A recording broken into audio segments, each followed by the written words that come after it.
I've always been fascinated with the entire concept behind Sword Art Online, especially with their video game adaptations. I love the idea behind it, and I'm a sucker for action-adventure games with real-time combat and MMO-like progression systems.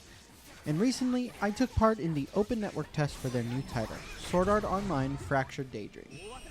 So, in this video, I'm going to go over the experience on the Steam Deck so far and how performance was.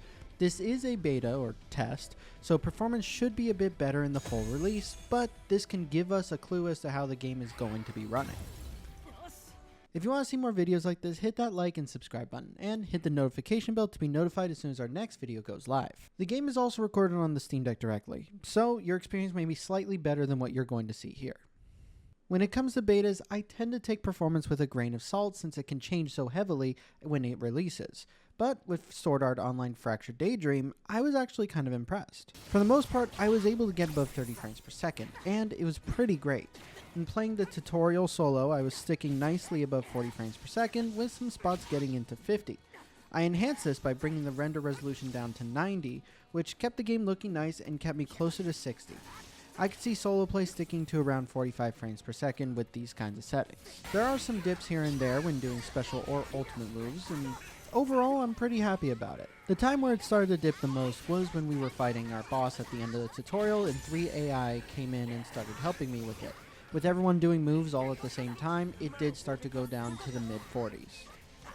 Multiplayer, on the other hand, is a little bit harder to run. When playing alone, the most I had was 3 AI that were helping me, and that was only at the end. In multiplayer, there's 19 other people that are on the map with you, also completing missions. At the beginning of it, everyone is split into teams of 4, so there are 5 teams, all with 4 people in them.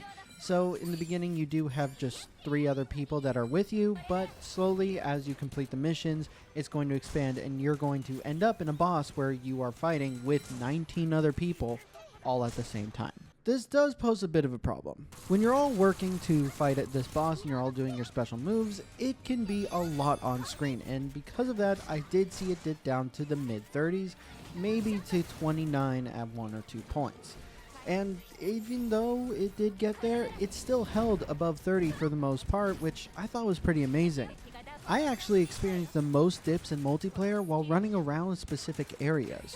This was usually within a forest or ruins where we were just running around and you would look in specific directions and the game would start to drop, and because of that it did get down below 30 into the mid-20s.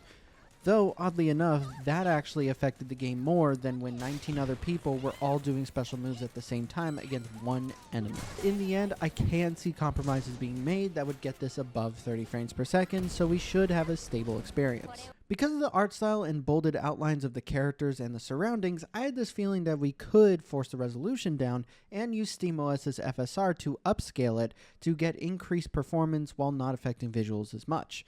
And for the most part, I was actually right. It looks significantly better when you're looking at the game on the smaller screen, but when it's blown up like this, you can really see those differences.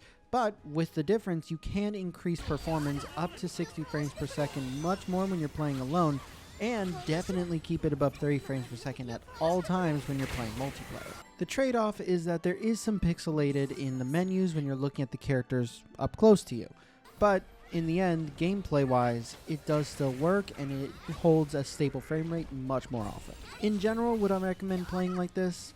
No. But it's nice to know that there is an option that we could use to help performance a bit. After playing through the beta, I have a good feeling that the full game is going to run better than what I've been experiencing so far. This is evidenced a little bit more with the CPU and GPU requirements that are on the Steam store page and the fact that the game is being released on the Nintendo Switch as well. Even still though, I am actually very pleased that the beta is performing as well as it is. The game sticking to 30 frames per second with higher performance in solo play makes me optimistic for what the full game is going to be like, and almost 100% sure that will at the very least be playable at 30 frames per second. If this trend from what I'm seeing continues, I have little doubt that it's going to be a great game to take on the go. Thank you guys for watching. If you enjoyed this video, hit that like and subscribe button, and hit the notification bell to be notified as soon as our next video goes live. And a big thank you to our patrons. You guys are awesome. See you next time.